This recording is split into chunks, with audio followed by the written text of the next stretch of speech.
ब्रह्मा विष्णु महेश अजर अमर नहीं है, इनका भी आविर्भाव अर्थात जन्म तथा तिरोभाव अर्थात मृत्यु होती है।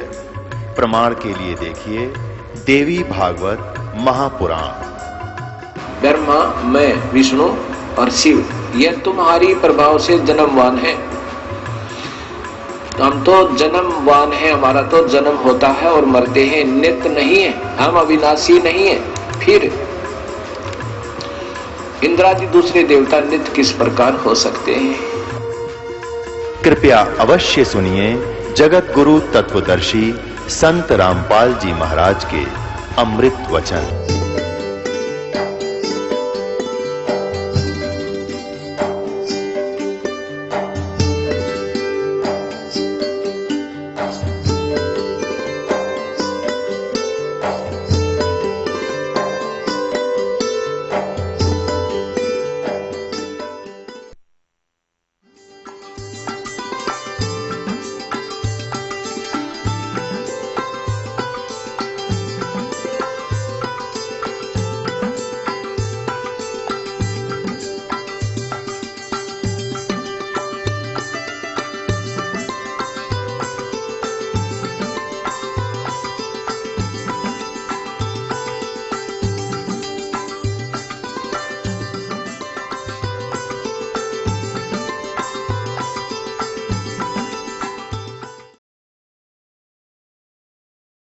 तो इन सबके हम ऋणी हैं, इन देवताओं के जो यहाँ के प्रभु हैं, प्रबंधक हैं।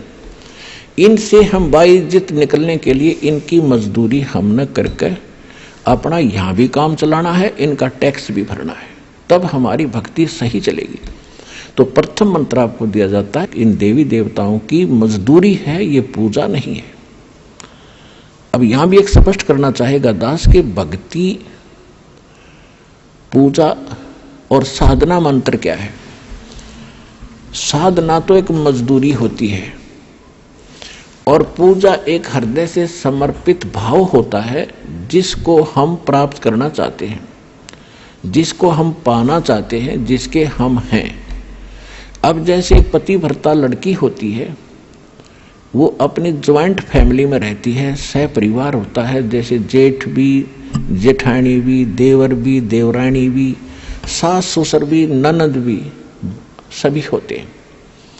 तो वो सबके साथ प्यार से व्यवहार करती है। रिलेटिव आता है, उनसे भी आदर से, सत्कार से, हंसकर बात करती है, चाय पानी, उसके बिस्तर बिछाना, पूरी सेवा करती है। तो वो लड़की वो सबका सत्कार कर रही है, उनकी पूजा नहीं कर रही। वो पूजा तो अपने पति की कर रही है। जो पति वाला भाव है वो अन्य में नहीं हो सकता उसका, लेकिन सत्कार सभी का करती है। तो इसी प्रकार जो ब्रह्मा विष्णु महेश गणेश दुर्गा, ये जितने भी यहाँ के प्रबंधक हैं, ये हमारे एक परिवार है अपना, और इस परिवार में हमने सबका यथोचित आदर करना, सत्कार करना एक शिष्टाचार है। इसको नहीं करेंगे तो भी हम दोषी हैं, हम निकम्मी आत्मा है, और हमने बनना है अच्छी आत्माएं। तो अच्छी आत्मा तो सभी को नमन करती है, विनम्र भाव रखते हैं, सबके प्रति एक श्रद्धा रखते हैं। लेकिन पूजा जो वो अलग चीज होती है। अब जैसे जब हम यहाँ से चलेंगे, जैसे एक पति भर्ता लड़की परिवार में रह रही है, जैसे आपको बताया, तो पूजा तो अपने पति की कर रही है वह, लेकिन पता उस दिन चलेगा जब वो अलग होंगे, भिन्न होंगे। जब वो अलग होंगे, न्यारे होंगे, तो वह लड़की के हिस्से में जितने भी बर्तन आवेंगे, कोई चारपाई, गदला, रजाई आवेगी, वह उठा के सारे अपने उस कमरे में रख लेगी जो उसके पति के हिस्से में आया है, और एक चम्मच भी ना छोड़ा अपने हिस्से की, सारी ठाक अपने पति के साथ चली जाएगी। तो उस दिन पता चलेगा वह पूजा किसका करे थी। वो पूजा अपने पति की करे थी और सत्कार सभी का करे थी। इसी प्रकार हम इस संसार में रहेंगे, हम सब का सत्कार करेंगे, लेकिन पूजा हम अपने मालिक की करेंगे, अपने परम पति की करेंगे जो सबका मालिक है, कबीर भगवान की करेंगे। और ये सभी जितने भी यहाँ के, जैसे असुर निगंध रामायणी में हम सबका सत्कार करते हैं, छोटे से लेकर 500 तत्वों तक की आरती इसके अंदर आ जाती है। तो हम सबका सत्कार करते हैं। सत्कार करने से विनम्रता आती है। और ये फिर ये ब्रह्मा विष्णु महेश या जितने भी कोई भी है देव, ये आपको टच नहीं कर सकते। इनके ऊपर फिर डंडा है परमात्मा का कि ये आपका एक सत्कार करते हैं और फिर भी आप इनको सताओगे तो इनको ज़्यादा सजा मिलेगी। ये जो आपको विधि बता रखी ये आपके प्रोटेक्शन के लिए है, भगवान का विधान बनाए रखने के लिए है और आपको इस संसार रूपी सागर से पार होने के लिए सफ़र में सहयोगी रहेंगे, आपका प्रोटेक्शन करेंगे ये देवता। और सभी आपके घरों के चारों तरफ पहरे दिया करेंगे जो सतगुरु कबीर साहब के इस नाम से जुड़ जाएगा।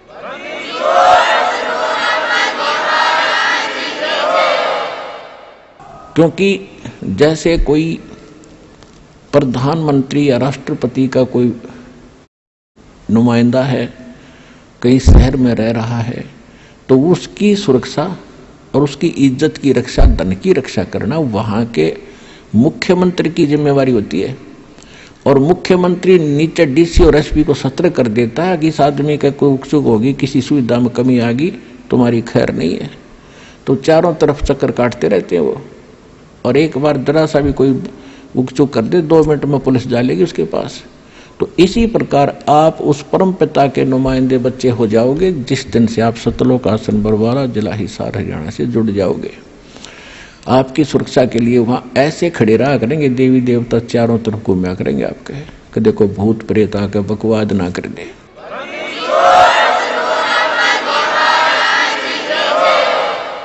तो यहाँ के जो मंत्री, प्रधानमंत्री या जो ब्रह्मा विष्णु महेश, ये काल, ये भी थर थर कांपते उस परमात्मा से। काल डर करतार से, जय जय जय जगदीश, ये जोरा जोड़ी झाड़ता भाई पगरज डारे शीश। गरीबदास जी कहते हैं कि काल डर करतार से। करतार कौन है? अनंत कोट ब्रह्मांड का एक रति निभारे, सतगुरु पुरुष कबीर हैं ये कुल के सृजनहार। नानक साहब जी कहते हैं 721 पृष्ठ पे श्री गुरु ग्रंथ साहिब में अंकित है उनकी वाणी। एक अर्ज गुप्तम पेश तो दर कून करतार, हक्का कबीर करीम तू बे ए परवरदिगार। तो यहाँ गरीबदास जी कह रहे हैं काल डरे करतार से, जय जय जय जगदीश, ये जोरा जोड़ी झाड़ता पगरज डारे शीश। जोरा माने मौत है। एक तो जरा शब्द है, जरा संस्कृत में उसको बुढ़ापा कहते हैं। एक जोरा है संत भाषा में, ये मौत को कहते हैं। कहती है मौत भी उस कबीर भगवान की जूते साफ करती है कि जब आपका आदेश होगा तभी मैं किसी के, आपके भक्त के निकट जाऊंगी, न निकट नहीं जाऊंगी। और ये काल परमात्मा से डरता है। काल जो पीसे है पीसना और जोरा है पनिहार, ये दो असल मजदूर हैं मेरे सतगुरु के दरबार। पुण्यात्मा, ये बात कोई छोटी गहन नहीं है। आम आदमी कोई भूत प्रेत के बारे में गलत नहीं बोल सकता, देवता के बारे में नहीं बोल सकता। और ये स्पष्ट कहा गया है कि यु काल तपी से पीसना, यानी पहले राजाओं के नौकर जो होते थे, कोई तो उनके आटा पीसा करते थे और कोई पानी भर के लाया करती किसी की, और जो नागरिक औरतें उनको पैसे दे देते थे, मजदूरी देता था राजा।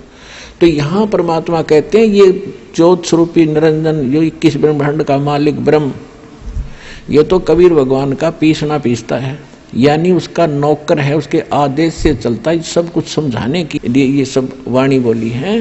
काल जो पीस है पीसना, यानी चाकी पीस चलाता है हाथ से, और जोरा है पनिहार, या मौत उसके पानी भरती है परमात्मा के, यानी नौकरानी है। और ये दो असल मजदूर हैं मेरे सतगुरु के दरबार। क्योंकि आंखों देखा भगवान की महिमा से परिचित होकर गरीबदास जी कह रहे हैं।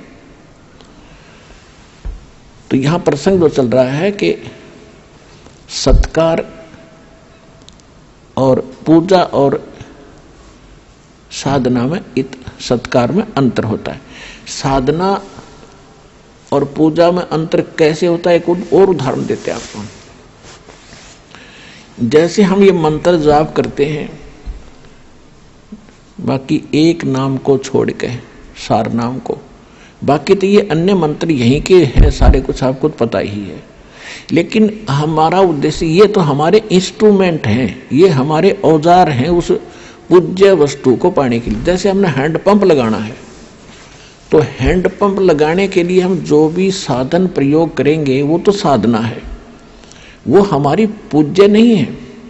उस पूज्य वस्तु को पाने के लिए, यानी उस जल को पाने के लिए जो हमारा पूज्य है, जिसके लिए हम प्रयत्नशील हैं, तो उसके लिए जो भी हम बोकी और पाइप मेहनत परिश्रम जो करेंगे उसको लगाने के लिए, तो वो तो समझो साधना है। और जिस वस्तु को पाना है वो हमारा पूज्य है। अब यहां इस 3 नाम के मंत्र का थोड़ा सा, और प्रथम मंत्र का, अब ये कैसे इंस्ट्रूमेंट है हमारे, कैसे हेल्प करेंगे। प्रथम मंत्र जो आपका है, कहते हैं 5 नाम गायत्री गैबी आत्म तत्व जगावे। इस प्रथम मंत्र के जाप करने से आपके अंदर एक विशेष कसक परमात्मा की तरफ बनी रहेगी, और ये ऐसा धन है जो आपके यह संसारिक सुख भी आपको देगा, और आपके ऊपर जो ऋण है इन देवी देवताओं का, जैसे हमने बिजली का कनेक्शन ले रखा है, तो बिजली का टैक्स भरते रहेंगे तो रेगुलर आपकी बिजली आती रहेगी। ऐसे हमने कोई पानी का कनेक्शन ले रखा है, गैस का कनेक्शन ले रखा है और टेलीफोन का ले रखा है, तो हम उनके कनेक्शनों के पैसे भरते रहेंगे बिल के, तो हमें सुविधा प्राप्त रहेंगी। तो हम शास्त्र विरुद्ध साधना करके निर्धन हो गए, हमारे सारे कनेक्शन कट गए, तो सभी सुविधाएं बंद होगी। अब ये दास एक गारंटर बनेगा, आपका जिम्मेदार बनेगा, और आपको एक ऐसी मजदूरी देगा, उनसे आपकी सुविधा चालू कराएगा सारी, और ये कहा जाएगा कि ये आपको किस्तों में आपके सारी पूंजी पूरी करेंगे। आपको बार बार प्रेरित किया जाएगा कि मंत्र करा करो, जाप करा करो, तो वो जाप करने से आपकी जो सुविधा देनी इन्हीं भगवानों ने है, क्योंकि ये यहाँ के इंचार्ज है। और आपकी ये देंगे क्या, वो वर्क डन, कौन सा वर्क डन, किया कर्म कौन सा, जो शास्त्र अनुकूल साधना से प्रतिफल आपका बन कर जाएगा, वो आपका वहां मिलेगा। और देंगे ये ब्रह्मा विष्णु महेशी, तो ये आपको तभी देंगे जब आप सही साधना शास्त्र अनुकूल करेंगे। शास्त्र अनुकूल साधना के अंदर प्रथम गुरु हो, गुरु पूरा हो, अधिकारी हो, उससे नाम लेकर फिर आप जाप करो, फिर आपकी सुविधा चालू हो जाएंगी। उनका टैक्स भी भरता रहेगा और आपका भी गुजारा होता रहेगा। यानी जब तक यहाँ रहोगे फिर हम आगे चलेंगे। तो उसके लिए समझ लो, आपने प्रथम मंत्र तो ऐसा है कि जैसे आपने ट्यूबवेल लगाने के लिए वो इंस्ट्रूमेंट खरीदे, वो हैंडपंप लगाने के लिए, वो आगे तेरे। अब वो काम क्या करेंगे। अब सेकंड मंत्र है सांस उश्वास का। प्रथम मंत्र से समझ लो पाइप आ गई, और सेकंड मंत्र का काम शुरू हो गया। पाइप ने खड़ा करके और उसके अंदर बोकी मारे और बाहर माटी निकाले, बोकी मारे बाहर माटी निकालता जा। तो हम श्वास उश्वास का नाम जो जाप आपको दिया गया सतनाम के 2 अक्षर का, जिसमें एक ओम मंत्र है, एक सांकेतिक तत् है। गीता अध्याय नंबर 17 के श्लोक नंबर 23 में ओम तत्सत, ओम और तत् मिलकर एक सतनाम बनता है।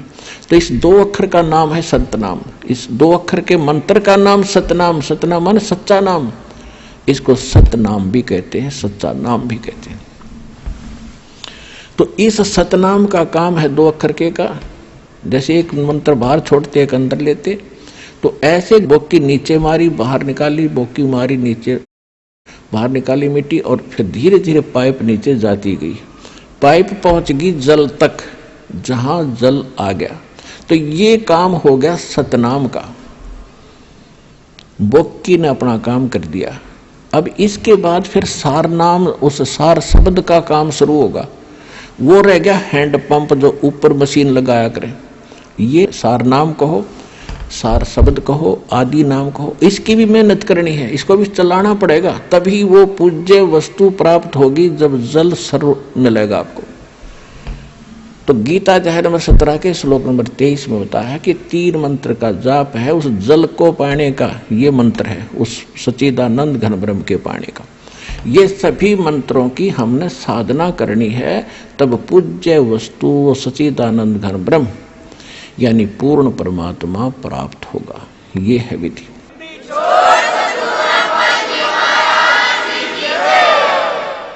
अब वो कैसे प्राप्त होगा? अब प्रथम मंत्र आपको दे रखा है, तो प्रथम मंत्र और लास्ट मंत्र, इनकी जो कमाई है ये आपकी सेफ रहेगी, बचत रहेगी। और बाकी जो 5 नामों की कमाई है, साधना है, ये हम प्रथम जाएंगे जब आत्मा हृदय कमल से चलेगी। हृदय में रहती है आत्मा का मूल वास, यहाँ पर है। जागृति में फिर यह नेत्रों के पास आ जाती है, यहाँ बैठकर सारा कंट्रोल करती है। जब हम चलेंगे तो हम सीधे मूल कमल पर जाएंगे। वहां पर गणेश जी की चौकी है, वहां बैरियर है। तो वहां जाकर के हम जब पहुंचेंगे, गुरु साथ होगा। जैसे वकील होता है तो उसके साथ साथ वो सारे काम कागज पूरे करता हुआ, अकाउंट क्लियर कराता हुआ आपका आगे चलता, जैसे सीए होता है, यो समझ लो। तो परमात्मा की आपको वहां से लेकर आखिर तक आवश्यकता पड़ेगी। अब वहां आप जब जाओगे, परमात्मा पहले ही आपके सारे अकाउंट क्लियर करवा के इनसे और त्रिकुटी में बैठा पाओगे आपको।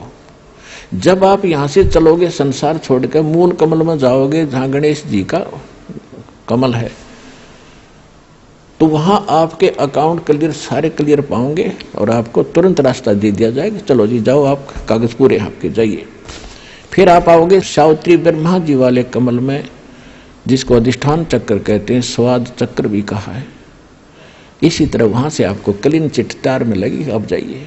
फिर इसमें नाभि कमल में आओगे, विष्णु जी के कमल में। फिर यहां से भी आप आगे चलोगे कि आपका अकाउंट क्लियर, जाइए हृदय, फिर कंठ कमल, फिर आप पहुंचोगे त्रिकुटी पे। जब आप त्रिकुटी पर पहुंचोगे, वहां परमात्मा मिलेंगे इस दास के रूप में। अब जैसे आप यहां गुरु जी के प्रति जैसा व्यवहार, जैसा विचार और जैसी श्रद्धा आपकी है, ये आपकी यहाँ रिहर्सल कराई जाती है कि गुरु मानुष कर जानते ते नर कहिए अंध, ओवे दुखी संसार में आग काल के फंदे। गुरु को मानुष नहीं जाने, गुरु गोविंद कर जानियो, रहियो शब्द समाए, मिले जब दंडवतम बंदगी, नहीं पल पल ध्यान लगावे। गुरु गोविंद दोनों खड़े, काके लागू पाए, बलिहारी गुरु अपना जिन गोविंद दियो मिलाए। अब परमात्मा ने यह सिद्ध करना, हमारे को एक ट्रेनिंग दे रहे हैं कि जैसा व्यवहार आप इस दास के प्रति कर रहे हो, ऐसा ही भगवान के प्रति माना जाएगा। और जैसा आप दिन में रिहर्सल कर रहे हो, रात में सौपन भी वैसे ही आएंगे। तो संसार छोड़कर जब जाओगे, आपको सौपन सा बनेगा। तो जैसा आपकी आस्था यहाँ वहां तो सामने स्पष्ट नजर आओगी, तो वहां आपकी परीक्षा होगी। अब जैसे वहां गुरु जी के साथ भगवान खड़ा हो, आपने परमात्मा को देखा नहीं, केवल चित्र देखे हैं उनके, तो वहां जाकर आप किसको प्रणाम करोगे? गुरु गोविंद दोनों खड़े, किसके लागू पाए, बलिहारी गुरु अपना जिन गोविंद दियो लाए। यानी हमने इतना दृढ़ होना है इस मार्ग पर सफल होने के लिए। वो जो दास के रूप में होगा, वो भगवान ही होगा वहां पर। अब परमात्मा ये भी देखते हैं कि जैसे 120 वर्ष भगवान रह कर चले गए यहाँ पर, और इस दास के स्थान पर अगर वो आज होते तो आप तो पहचान तो सकते ही नहीं, क्योंकि जब भी ना पहचाना, क्योंकि जो लाहे का काम करें, एक लंगोटी ही बांध, धोती ही बांध के फटे पुराने कपड़ों में घूमे फिरे, सारा काम करे, तो हमने सोचे जन साधारण आम आदमी है। तो इसलिए परमात्मा वो एक विधान बताएंगे और इसलिए दास को भेजा के भगवान को पहचानवा दे, आपको पहचान करा दे। और कैसे मिलेगा ये नियम बताओ। तो तो जैसी उस समय भगवान होते, इस दास के स्थान पर आप जैसा व्यवहार करते, तो भगवान ये सब आपकी अकाउंट जमा होता रहता आपका कि इसका कैसा व्यवहार है, कैसा विचार है। तो अब दास ये देख रहा है, दास के प्रति जैसा आपकी भावना, जैसे आपके विचार, आपकी श्रद्धा है, तो आपकी वहां बुक में लिखे जा रहे। परमात्मा वाले स्थान के पास आपकी एक अलग से पैड है, आपकी बही है, आपका अकाउंट खुला हुआ है, एक फैक्स वहां जाता है। तो उस समय फिर आपका जैसा स्वभाव आप वहां प्रयोग करोगे त्रिकुटी पे, जैसा आप यहां कर रही हो एज इट इज होगा। फिर वहां से अगर गलती कर दी तो आपको फिर भी वापस पटक दिया जाएगा, वहां से भी आपको फेल होकर वापस निराशा हाथ लगेगी। यहाँ अलग बात है कि किया हुआ कर्म यहाँ ऊपर के ब्रह्मांडों में आप देवता बने रहोगे हजारों लाखों युगों तक, और फिर वहां आपकी पूरी पूंजी भक्ति नाश करा कर ये वापस पटक देगा धरती पे। तो इससे बचने के लिए जो पहले हम मार खा गए, हमने धोखे खाए, उससे बचने के लिए अब ये फावल पॉइंट बताए जाते हैं। इसमें दृढ़ रहना बच्चों, बार बार यही आपको बताया जाता है। जब आप त्रिकुटी पर पहुंचोगे तो वहां ये नीचे के मंत्र तो हो गए साफ, कंठ कमल तक सारे आपका हिसाब किताब हो गया। आपके साथ वो 2 मंत्र का जाप वो और साथ है। यहाँ कंठ कमल से लेकर त्रिकुटी तक जाने का बहुत लंबा रास्ता है। ये तो एक यहाँ तो मैप है, वहाँ ओरिजिनल चीज है। तो वहां जाने के बाद जब आप पहुंचोगे तो 2 मंत्र आपके पास होंगे, 3 मंत्र होंगे, उनकी कमाई आपके साथ होगी। ओम तो ब्रह्म का है, और दूसरा जो मंत्र सांकेतिक आपको दिया जाता है सतनाम में, वो अक्षर पुरुष का मंत्र है, सातसंग ब्रह्मांड के स्वामी का। अभी तक हमारे को 10वां द्वार का ही ढोल पीटा गया ऋषि व ऋषियों के द्वारा। और एक जम्मू के अंदर मधु परमहंस को और कबीर पंथी को और कह का पता नहीं इसने, और वो कबीर साहब की किताब अधूरी सी बाणी पढ़ ली, 11वीं खिड़की एकादश, और वो छाती कुट्या करता ने कहा था मेरे जैसा किसी के पास ज्ञान नहीं, इस ब्रह्मांड में जो वस्तु है मेरे पास नहीं। और 11वां द्वार पा गया, 11वां द्वार इसे किसी ने बताया नहीं। कमाल के आदमी है। ये तो कबीर सागर में लिखा है, आपने पढ़ लिया तो किला टूट गया। भक्ति आपके पास नहीं, ज्ञान तुम्हारे पास नहीं, जबकि कबीर साहब ने तो 12वां द्वार बताया है, 11वां नहीं है। 11वां तो अक्षर पुरुष के लोक में जाता है, इसने उसका भी ना पता, वो सुन रखी है 11वां द्वार एकादश खिड़की लगी। अब क्या है, जो ओम नाम के जाप का कमाई है वो वहां त्रिकुटी पर अकाउंट करवा दिया जाएगा। धर्मराज के दरबार में जाएंगे, परमात्मा आपके साथ होगा इस दास के रूप में, और उनसे कहेगा भाई इसका हिसाब करो। गीता अध्याय नंबर 18 के श्लोक नंबर 66 में आपका विधान है, क्योंकि वहां जैसे वकील बताते हैं जजों के सामने, जी ऐसा सा उस धारा में ऐसा लिखा है, ऐसा लिखा है, ये खरा उतरता है, तो जज उसको स्वीकार करता है। तो जाते ही अब जैसे कबीर साहब के एक शब्द है, कर ले गुरु वकील मुकदमा भारी है, भाई कर लो गुरु वकील मुकदमा भारी है। तो गुरु एक वकील का भी काम करेगा आपका। तो वहां जाकर के भगवान होंगे इस दास के रूप में, और वहां उनको कहेंगे जी आपके विधान में लिखा है, गीता अध्याय नंबर 18 के श्लोक नंबर 66 में, सर्वधर्मान परित्यज्य माम एकम शरणम व्रज अहम तवा सर्व पापे भयमोक्षामि मा शुच। इसका अर्थ इन्होंने गलत कर रखा आज तक के अनुवादकर्ताओं ने।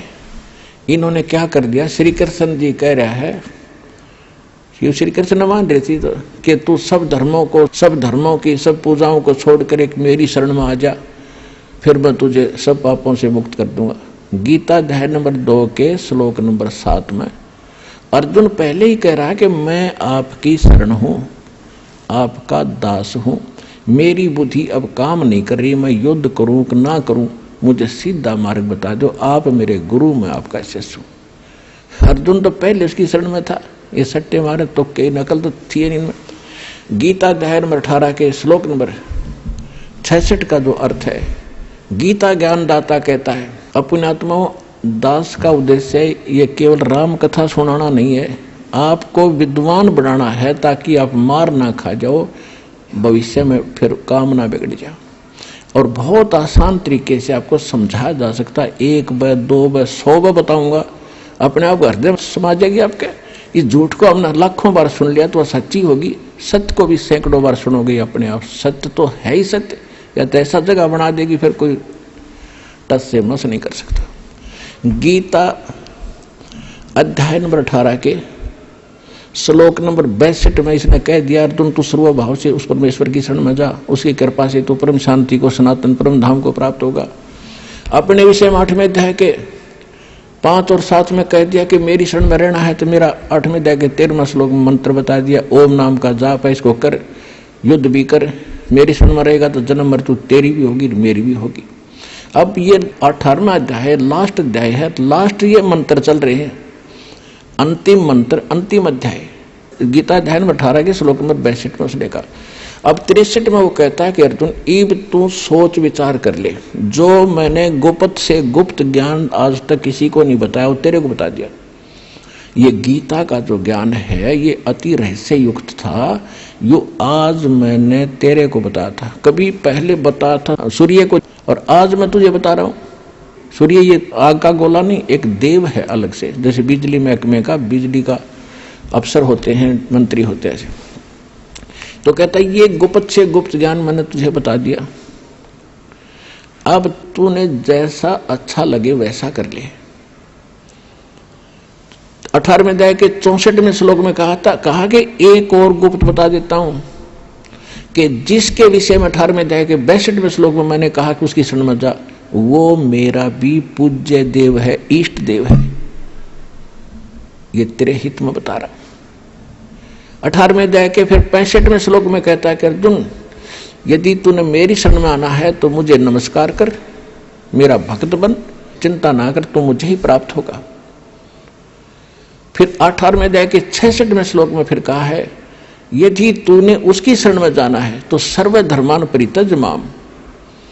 18वें अध्याय के 66वें श्लोक में कहा है कि आपने 18वें अध्याय के 62 में जिसके बारे में मैंने कहा श्लोक में, उसकी शरण में जाना है, सदा जन्म मृत्यु से रहित हो जाना है, कंप्लीट आपने पीस चाहिए, संपूर्ण शांति चाहता है, तो मेरे सतर की 18वें अध्याय के 66वें श्लोक में कहता है सर्वधर्मान परित्यज माम, मेरे सतर की जो पूजाएं हैं, इसके सतर की कौन सी पूजाएं हैं, ये 5 यज्ञ करते हैं, ओम नाम का जाप आज आप श्वास से जो जाप करते हैं, ये उसके सतर की, ब्रह्म के सतर की भक्ति पूजाएं हैं, ये मुझे छोड़ दे, मुझे दे दे। और एकम शरणम व्रज, एकम माने जिसके बराबर दूसरा नहीं है, वो सर्वशक्तिमान। गीता अध्याय नंबर 15 के श्लोक नंबर 17 में जिसके विषय में कहा है उत्तम पुरुषत्व अन्य परमात्मा इति उदाहरते, ये लोक धर्म अविश्य विवर्ती अवैश्वर। अब यहाँ पुण्यात्माओं एक 15वें अध्याय के 18वें श्लोक में ये विचलित कर देते हैं कुछ भ्रमित नकली संत गुरु। वो कहते हैं कि गीता अध्याय नंबर 15 के श्लोक नंबर 18 के बारे में रामपाल नहीं बोलता, अब उसके बारे में बोलने का विषय जब आए तभी बोला जाता है। उसमें क्या बताया है, गीता अध्याय नंबर 15 के श्लोक नंबर 16 में इन्हें स्पष्ट कर दिया है कि सरपुरुष और अक्षर पुरुष ये 2 पुरुष हैं, और ये इन दोनों के अंतर्गत जितने प्राणी हैं वो नाशवान है, और ये स्वयं भी नाशवान है, आत्मा किसी की मरती नहीं। उसने स्पष्ट कर दिया 15वें अध्याय के 70वें श्लोक में कि वो पुरुषोत्तम तो कोई और है, उत्तम पुरुष कहो चाहे पुरुषोत्तम कहो। अब 15वें अध्याय के 18वें श्लोक में ये कहा है कि लोक वेद के आधार से, लोक वेद माने दंत कथा सुनी सुनाई, जैसे लोक वेद हम सुना करते, राम कृष्ण ब्रह्मा विष्णु महेश के कोई माता पिता नहीं, अजरो अमर है, सर्वेश्वर है, सारे ब्रह्मांडों के रचने वाले हैं, फलानी पूजा कर लो, श्राद्ध निकाल लो, भूत पूजा कर लो। तो ये था लोक वेद दंत कथा जो शास्त्र प्रमाणित नहीं था। तो इसी ऐसे ज्ञान को लोक वेद कहते हैं। कबीर साहब हमें उदाहरण देते हैं कि पीछे लग गया जाऊं था मैं लोक वेद के साथ, रास्ते में सतगुरु मिल गए दीपक दे दिया हाथ। तो लोक वेद माने दंत कथा के आधार से जो साधना करते हुए हम भटक रहे थे, उसमें कोई सतगुरु मिल गया, उसने सत साधना रूपी और सही नाम ज्ञान रूपी एक दीपक दे दिया, टॉर्च दे दी, उसकी रोशनी में हम गड्ढों में झाड़ जंखाड़ों में नहीं गिरेंगे, सीधा रास्ता पकड़ कर निकल जाएंगे। तो जैसे दास पहले श्री कृष्ण का पुजारी था, श्याम जी का पुजारी था, हनुमान जी का पुजारी था, तो वो था लोक वेद के आधार से। फिर सतगुरु ने दीपक दिया, पूज्य गुरुदेव मिले राम देवानंद जी, तो उसके आधार से दास सीधा चला। तो यहां परमात्मा हमें बता रहे हैं कि पीछे लग गया जाऊं था मैं लोक वेद के साथ, और इस भक्ति रूपी सफर में सतगुरु मिल गए, दीपक दे दिया हाथ। तो यहां गीता अध्याय नंबर 15 के श्लोक नंबर 18 में गीता ज्ञानदाता कहता है कि मैं लोक वेद के आधार से पुरुषोत्तम प्रसिद्ध हूं, क्योंकि जितने मेरे अंतर्गत प्राणी आवे हैं, इंक्लूडिंग ब्रह्मा विष्णु महेश, इनसे मैं उत्तम हूं, इनसे ताकतवर हूं, इसलिए मैं पुरुषोत्तम नाम से प्रसिद्ध हो गया लोक वेद के आधार से, दंत कथा से। लेकिन उत्तम पुरुषत्व अन्य परमात्मा इति उदाहरत है, यह लोकतरम अविषय विवृत्ति अवैश्वर है। गीता अध्याय नंबर 15 के श्लोक नंबर 17 में स्पष्ट कर रखा हो, तो कोई और है। और गीता ज्ञानदाता खुद कहता है उसकी शरण में जाओ, उसकी कृपा से तो परम शांति को, सनातन परम धाम को प्राप्त हो। अब गीता अध्याय नंबर 18 के श्लोक नंबर 66 का जो अर्थ है कि सर्वधर्मान परित्यज्य, मेरे सतर की सब पूजाएं छोड़ दे, मुझे दे दे, तो हम वहां ओम नाम के जाप की कमाई उसको दे देंगे। तेरकुटी पर इसके लेखाकार धर्मराज के दरबार में जमा करा देंगे, ये वहां से आपको बरी कर देगा। अब आगे लेके चलेंगे परमात्मा आपको। अब 10वां द्वार तो इस एक पिंड और ब्रह्मांड के अंदर रह जाता है, शरीर उसी का एक प्रारूप है। इससे आगे निकलेगा फिर सूक्ष्म रूप से, फिर जाएगा 11वें द्वार पे। 10वां द्वार जाके ब्रह्मरंध्र खुल जाने के बाद 10वां द्वार फिर एक हो जाता। जैसे एक तो द्वार का इधर का हिस्सा, एक सामने का, तो इसलिए इसको बहुर गुफा भी बताते हैं, हर एक उसमें बहुर गुफा होती है। तो इसका लास्ट आखिरी एंड जो 10वें द्वार का जाके समाप्त होगा 11वें द्वार, आगे जाके 11वां द्वार पाओगा, जहां इस अक्षर पुरुष के लोक में प्रवेश करेंगे। वो 11वां द्वार है। 21 ब्रह्मांड एक पूरा पैक्ड है, 7 संग ब्रह्मांड अलग से पैक्ड है, तो उनके बीच में एक ही द्वार है और सामने वाले में भी एक ही द्वार है। तो वो द्वार ऐसे घूम कर जाता है और उसमें जाके खुलता है। तो 11वां द्वार जो है सरपुरुष के 21 ब्रह्मांड पार करके से निकलेंगे और उसमें प्रवेश करेंगे अक्षर पुरुष वाले, वो 11वां द्वार है। फिर अक्षर पुरुष के लोकों को पार करते हुए 7 संग ब्रह्मांडों को हम पार करके आगे जाएंगे। वहां जो तत्व मंत्र है सांकेतिक सतनाम के अंदर 2 अक्षर में जो एक मंत्र है ओम से दूसरा, इसकी कमाई हम वहां देंगे और उसके 7 संग ब्रह्मांडों को पार करने का वो टैक्स है, उसका किराया है। अब हमारे पास रह जाएगा सत्य सार नाम की कमाई, उसको लेकर हम फिर 11वां द्वार पार करके 12वें द्वार को पार करेंगे, वो सतलोक में प्रवेश करावेगा और ये सत्य नाम सार नाम की कमाई हमारे साथ वहां जाएगी। ऐसे हम मोक्ष प्राप्ति करेंगे और नीचे से लेकर ऊपर तक आपको गुरु की आवश्यकता पड़ेगी। तो यहाँ कहते हैं गुरु बिन माला फेरते, गुरु बिन देते दान, गुरु बिन दोनों निष्फल हैं चाहे पूछो वेद पुराण। कबीर हरि जय रूठ जा, गुरु की शरण में जावे, कहे कबीर गुरु रूठ गए तो हर ना करे सहाय। अब रामानंद जी का प्रकरण अभी बहुत शेष रह गया है, फिर आगे बताएंगे, क्योंकि इन महापुरुषों को आधार बनाकर आपको यथार्थ ज्ञान से परिचित कराया जाता है। ये सत्संग का उद्देश्य होता है कि उसमें सत्य ज्ञान ही बताया जाए। ब्रह्म पिता परमात्मा पूर्ण ब्रह्म सर्व सृष्टि रचनहार कबीर परमेश्वर जी की असीम रजा से आप सभी पुण्यात्माएं सत्संग सुनने के लिए उपस्थित हुए। परमेश्वर की असीम रजा हो जाती है, उन्हीं पुण्यात्माओं को मानव शरीर प्राप्त होता है। मानव शरीर प्राप्त करके जिनकी भक्ति में रुचि है, श्रद्धा आस्था है, वो और भी अच्छी आत्माएं हैं। और परमात्मा की तड़फ में भटक रही उन आत्माओं को सत्संग मिल जाता है, सतगुरु मिल जाता है, सच्चा मार्ग मिल जाता है, तो वो पुण्यात्माएं परमात्मा की विशेष लाडली होती हैं। आप सभी पुण्यात्माएं उन तीसरे प्रकार की उत्तम आत्माओं में से हो जिनको मानव शरीर प्राप्त है, परमात्मा की तरफ में भटक रहे थे, आपको सत्संग मिला, सच्चा नाम मिला, सच्चा ज्ञान मिला। तो सत्संग मिलने से, सतगुरु मिलने से जीव का उद्धार होता है, मनुष्य जीवन सफल होता है। सत्संग में आने से प्राणी को ज्ञान होता है, मेरा यहाँ मनुष्य जीवन प्राप्ति का क्या उद्देश्य है और किस उद्देश्य को लेकर मैं जी रहा हूँ। जो क्रियाएं, साधनाएं और जो संपत्ति में एकत्रित कर रहा हूँ, ये मेरे साथ कितने समय तक रहेंगी। सत्संग में आने से ही आत्मा सतर्क होती है।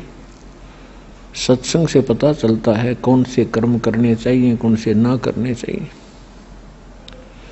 जब तक हम सत्संग नहीं सुनते तो हम अपने अपने प्रत्येक कार्य को ठीक मानकर कर रहे होते हैं। चाहे कोई शराब पी रहा है, चाहे कोई रिश्वत ले रहा है, चाहे कोई मिलावट कर रहा है, और कितने झूठ कपट करके, ठगी चोरी करके वो अपना काम कर रहा है, उसको वो उत्तम मान रहा है, श्रेष्ठ मान रहा है, सही मान रहा है। सत्संग के अंदर परमात्मा का विधान बताया जाता है और उस विधान का जो उल्लंघन करता है उसको क्या सजा मिलती है, उसको कितना दंड मिलता है, ये भी परमात्मा के विधान में लिखा हुआ है, वो सत्संग के अंदर बताया जाता है। जब जीव को, जो प्राणी को परमात्मा के विधान का ज्ञान होगा तो फिर वो परमात्मा से डर के अपना जीवन सफर तय करेगा, बहुत से पापों से बचेगा और फिर सत भक्ति करके मनुष्य जीवन को सफल करेगा। परमात्मा हमें याद दिलाते हैं कि इस संसार में आकर के आप क्या कर रहे हो, आपने करना क्या चाहिए था। कबीर थोड़ा जीवन ये मंडे बहुत मंडाण, और सब ही उभा पंथ सिर रावल रंक सुल्तान। परमात्मा हमें समझाना चाहते हैं कि जीवन तो आपका पता नहीं कितने समय का है। कबीर साहब कहते हैं कि श्वास उश्वास में नाम जपो, व्यर्था श्वास मत खो, न जाने इसी श्वास को आवन हो कि न हो।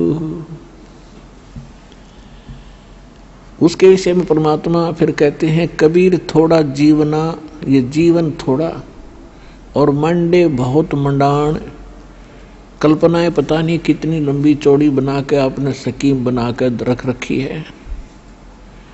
और सब ही उभा पंथ सर राव रंग सुल्तान, सभी यहाँ से चलने वाले मार्ग पर खड़े हैं, कभी भी आपका नंबर यहाँ से प्रस्थान करने का आ सकता है। कबीर एक दिन ऐसा होवेगा सबसे पड़े बिछो, राजा राना राव रंक भाई सावधान क्यों न हो। परमात्मा कहते हैं एक दिन ऐसा होगा आप सबसे विदाई ले लोगे, और जिसको आप अपना मान रहे हो ये आपका नहीं है। आप अपने संस्कारवश यहाँ आए हो, जन्मे हो, संस्कार पूरे होते ही आप यहाँ से चले जाओगे। ये ज्ञान आपको सत्संग से होता है, सतगुरु कराते हैं और सतगुरु परमात्मा का विधान बताते हैं। परमात्मा ने जो विधान बताया था 600 वर्ष पहले, वो आपको दास बता रहा है, सुना रहा है। एक दिन ऐसा होएगा सबसे पड़े बिछो, राजा राणा राव रंक भाई सावधान क्यों न हो। चाहे कोई राजा है या रंक, निर्धन व्यक्ति है, सभी परमात्मा के बच्चे हैं। परमात्मा सभी के लिए एक सामूहिक इंस्ट्रक्शन दे रहे हैं, हिदायत दे रहे हैं। उजड़ खेड़े ठेकरी ये गुड़ गुड़ गए कुमारे, रावण जैसे चले गए वो लंका के सिकदार।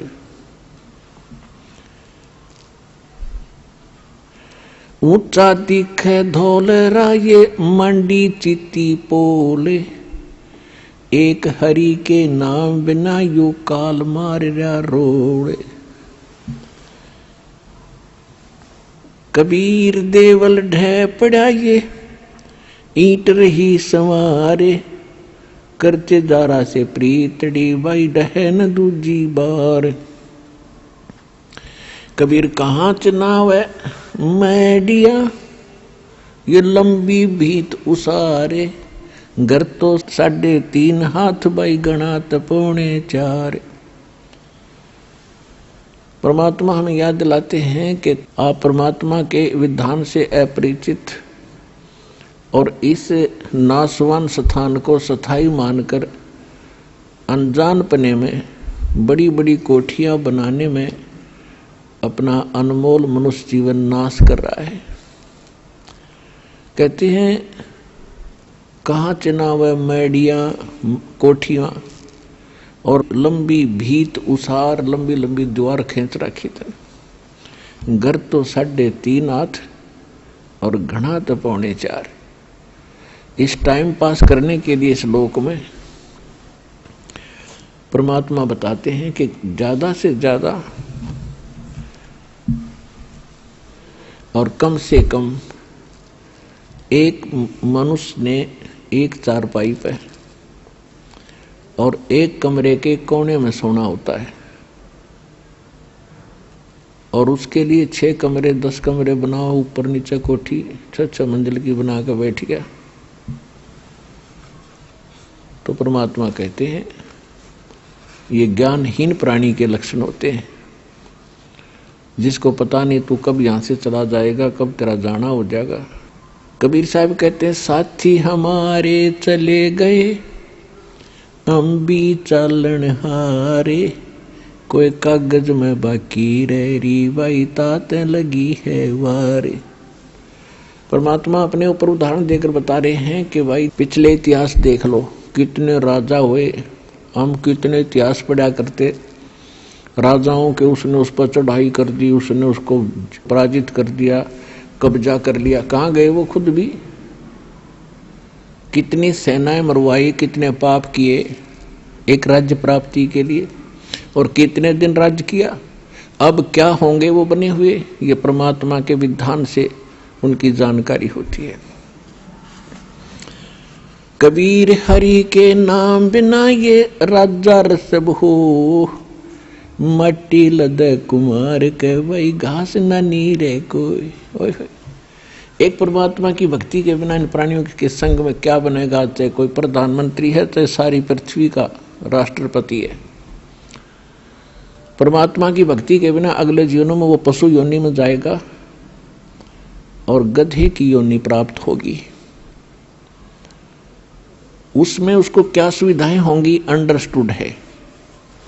तो ये ज्ञान जब तक आत्मा को पता नहीं लगेगा, ये यही खिलौनों से खेल कर अपना जीवन नाश कर जाता है। अब परमात्मा क्या बताते हैं, साथी हमारे चले गए भाई हम भी चालन हारे, कोई कागज में बाकी रही तात लगी है वार। पहले कितने चले गए, कैसे कैसे उनके इतिहास बने, कहाँ वो है कि नामो निशान उनका। और आगे उनके साथ आज क्या बीत रही होगी, कोई पशु बना, कोई पक्षी, कोई चूहा बनकर धक्के खा रहा है। ऐसे गंदे लोक में हम क्या बन के बैठ गए। तो परमात्मा आकर आंख खोले हमारी, और काल हमारे को यहाँ बस उल्टी शिक्षा देकर सारे उल्टे काम करवा के जीवन नाश करवा देता है इस प्राणी का। फिर ये बड़ा खुश रहता है। और जब परमात्मा आते हैं या उनका सत्ज्ञान प्रारंभ होता है तो उसको बड़ी बेचैनी हो जाती है। पुण्यात्माओं, सत्संग के अंदर प्रत्येक पहलू पर ज्ञान दिया जाता है। आज जो बहन बेटियां, जैसे पहले राजा की लड़कियां, राजा की रानियां और भी अच्छे उच्च घराने की जो माने जाते थे, अच्छे इज्जतदार लोग मानते थे संसार की दृष्टि से, उनकी बहू बेटियां सत्संग में नहीं जाते थे। अपने घर से भी बाहर कदम बहू बेटियों को नहीं रखने देते थे। उसमें अपनी हानि और इज्जत का नाश समझते थे। उसके विषय में तत्व ज्ञान में क्या बताया है। बीबी पड़दे रहे थी, वो डोडी लगे थी बारे, अब गात उघाड़े फिरती है वो बनकुतिया बाजारे। वो पर्दे की सुंदरी सुनो संदेशा मोरे, इब गात उघाड़े फिरती है वो करे सरायों सोरे। नक बेसर नक पे बनी व पैर थी हार हमेल, सुंदरी से कुतिया बनी अब सुन साहेब के खेले। पुण्यात्माओं, ये विचार करने की बातें हैं। ये परमात्मा का दिया ज्ञान है, किसी डूम बाट के गीत नहीं कि उसने वैसे ही बकवाद कर दी होंगी। ये 100% सत्य है। हमें ज्ञान नहीं था, इसलिए हम इनसे दूर होकर अपना जीवन नाश कर ही रहे थे। अब हमें सतर्कता की घनी आवश्यकता है। अब क्या बताते हैं कि जो वो बहू बेटियां सत्संग में गई नहीं, संतों से संपर्क उनका हुआ नहीं, जो राजा की रानियां काजू किशमिश के युक्त खीर और हलवे बना कर खाया करती थी, बांदियां नौकरानियां बनाती थी और उनको खाती थी और जूठा छोड़ती थी, उनके जूठे को फिर नौकरानी और उनके परिवार खाया करते थे। ये पिछले जन्म के पुण्य थे उन पुण्य आत्माओं के, जिस कारण से उनको ऐसी सुविधा प्राप्त हुई। वो राजा के घर ब्याही गई, राजा के घर पैदा हुई। पिछले पुण्य थे, पिछली बैटरी चार्ज थी। भविष्य में सत्संग ना मिलने से, सतगुरु ना मिलने से, सच्चा नाम ना मिलने से, सत्साधना ना मिलने से वो अपना इन्वर्टर डिस्चार्ज करके चली गई।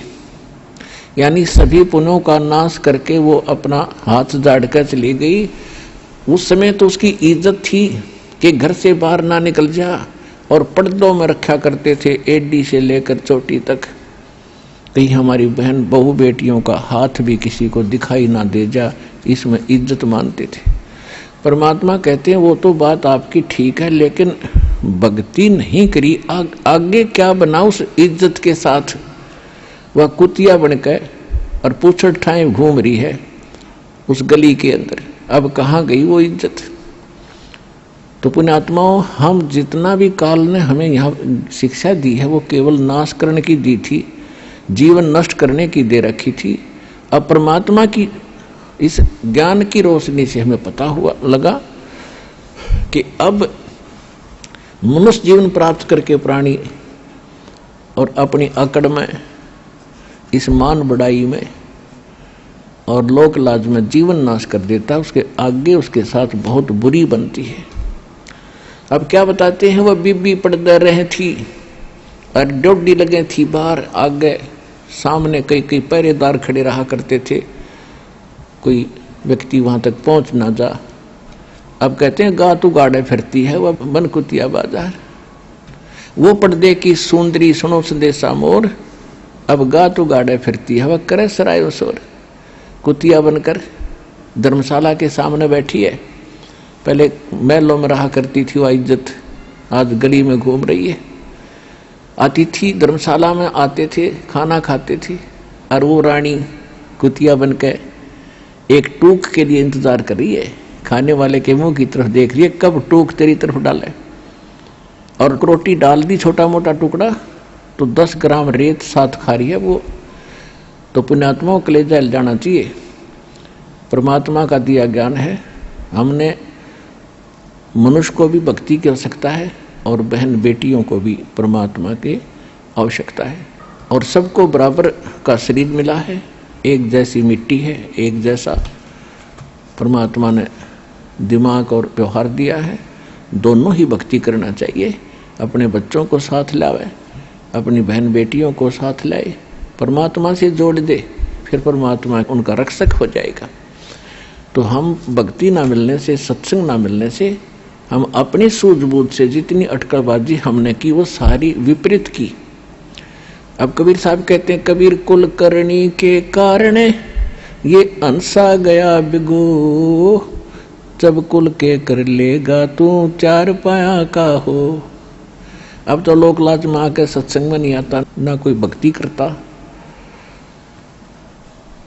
क्योंकि शर्म आती है, लोग क्या कहेंगे, हंसी उड़ाएंगे। परमात्मा कहते हैं जब यू कुल तेरे परिवार के लोग क्या मदद करेंगे, जिस समय तू पशु बनकर, गधा कुत्ता सूअर बनकर खड़ा होगा कहीं पर, तब ये कुल के कर लेगा जब तू 4 पाया का हो। राम नाम निज सार है, राम नाम निज मूले, राम नाम सौदा करो भाई, राम नाम ना भूले। नमस्कार सर। नमस्कार। क्या शुभ नाम है जी आपका? रणसिंह दास जी। कहाँ से आए हैं जी? फतेहाबाद, गांव डाबी कला, तहसील भट्टू कला। सर क्या काम करते हैं आप? खेती बाड़ी जी। संत रामपाल जी महाराज से नाम उपदेश लेने से पहले आप कौन सी भक्ति करते थे? उससे पहले खेती करते थे, बाकी राजस्थान से एक नाम लिया था, 6 महीने रखा वो, लेकिन उससे मेरे कोई फ़ायदा नहीं हुआ। वहाँ पर 10 रुपये टिकट काटते थे, फिर प्रसाद चढ़ाओ, फिर गुरुजी के चरणों में दो, 200-300 रुपये किराया लगता था। इसलिए मैंने कहा ये तो ठगी की दुकान है, और मेरा मन वहाँ नहीं लगा। क्या नाम था आपके गुरुजी का? राजस्थान में कौन सी जगह से नाम लिया था आपने? दास बोलते हैं, झांसल में गाँव में। तो क्या भक्ति दी थी उन्होंने आपको? उन्होंने कुछ नहीं, बस एक नाम दिया था, आनंद आनंद आनंद विधाता तेरा ही आसरा, और कुछ भी नहीं। तो संत रामपाल जी महाराज की शरण में आप कैसे आए? ये जी नवंबर, आज से 10 महीने पहले मेरे एक गदूद का ऑपरेशन हुआ जी। उस ऑपरेशन से जिंदल में मैंने ऑपरेशन करवाया। वहाँ से वो कचरा जो था दूरबीन से किया, रोहतक मेडिकल में जो है वो भेजा गया। 1 हफ्ते के बाद में रोहतक मेडिकल से जांच करने के बाद में 5 डॉक्टरों ने मेरे को जो है, मेरे जमाई साथ में थे, धूप सिंह धतरवाल, डॉक्टर PhD है, वो मेरे जमाई साथ में थे। जब वहाँ से रिजल्ट आया तो उन्होंने कहा कि बाबे का मेजर ऑपरेशन होगा, जिसमें 3-4 लाख रुपए भी लगेंगे। तो मेरे को बाहर बिठा दिया था। फिर जब मेरा जमाई आया तो मैंने पूछा क्या बात है? बोला नहीं जी, मामूली ऑपरेशन होएगा। तो मैं तो समझ गया मामूली तो नहीं, बहुत बड़ा होएगा। तो मैं फिर डॉक्टर साहब के पास चला गया। मैंने कहा मैं सब अंदर आ सकता हूँ, मैं आई कमीन सर?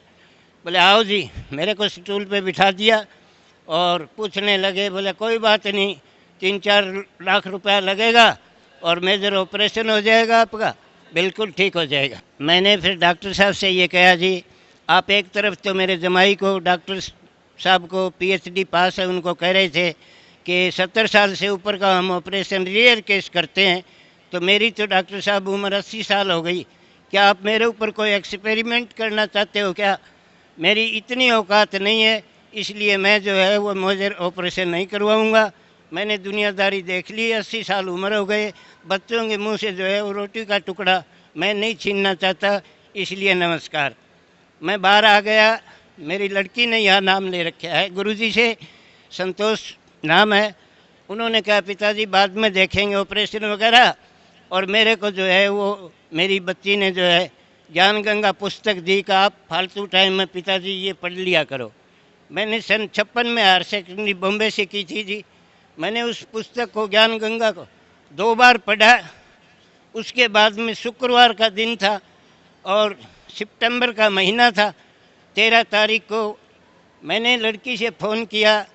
मैं कहा बेटा क्या कर रहे हो? बोला पिताजी हम तो बरवाड़े जा रहे हैं सत्संग में। मैंने कहा बेटा मैं भी आ रहा हूँ। क्या पिताजी आप अभी रहने दो। तो मैंने जो है वो कहा नहीं मैं आऊँगा और आकर के मैं सत्संग गुरुजी का सुनूंगा। मैंने यहाँ आकर के गुरुजी का जो सत्संग सुना। सत्संग सुनने के बाद में मैंने यहाँ पर देखा और ज़िंदगी में वाकई में ज्ञान गंगा जो पुस्तक मैंने पढ़ी, जो उसके अंदर लिखा हुआ था वो बिल्कुल 100% सही हुआ। और वाकई में मेरे दिल ने ये कहा कि अगर सतलोक है तो सतलोक जो है सतलोक आश्रम बरवाड़े धाम के अंदर है। इसलिए मैंने गुरुजी से नाम लिया। नाम लेने के बाद में जब गुरुजी से दर्शन हुए तो गुरुजी ने ये कहा बेटा पहले कहाँ थे? मैंने कहा जी मैंने बरवाड़ ये राजस्थान से नाम ले रखा था। गुरुजी ने मेरे को कहा वहाँ क्यों छोड़ दिया? मगर जी ज्ञान गंगा पुस्तक मैंने पढ़ी जो मेरी पत्नी ने मेरे को दी थी। उसमें आपने लिखा हुआ है कि एक डॉक्टर से अगर सही इलाज ना हो आप बेशक दूसरे डॉक्टर के पास जाएं। इसलिए मैंने वहाँ से छोड़ करके और आपके चरणों में आया हूँ। और आपसे जो है मैं तो ये कहूँगा कि भारत के अंदर ही नहीं संसार में गुरुजी रामपाल जी जो है वो तत्वदर्शी संत नहीं परमपिता परमेश्वर है। वर्ल्ड में अगर कोई संत है, कोई परमात्मा है तो सतलोक आश्रम बरवाड़ा धाम के अंदर है। इसलिए मैं आपके चरणों में आया हूँ। और मैंने ऑपरेशन करवाया तो गुरुजी कहने लगे कितने दिन की दवाई बाकी है? मैं कहा जी 2 दिन की। बेटा अब दवाई मत लेना।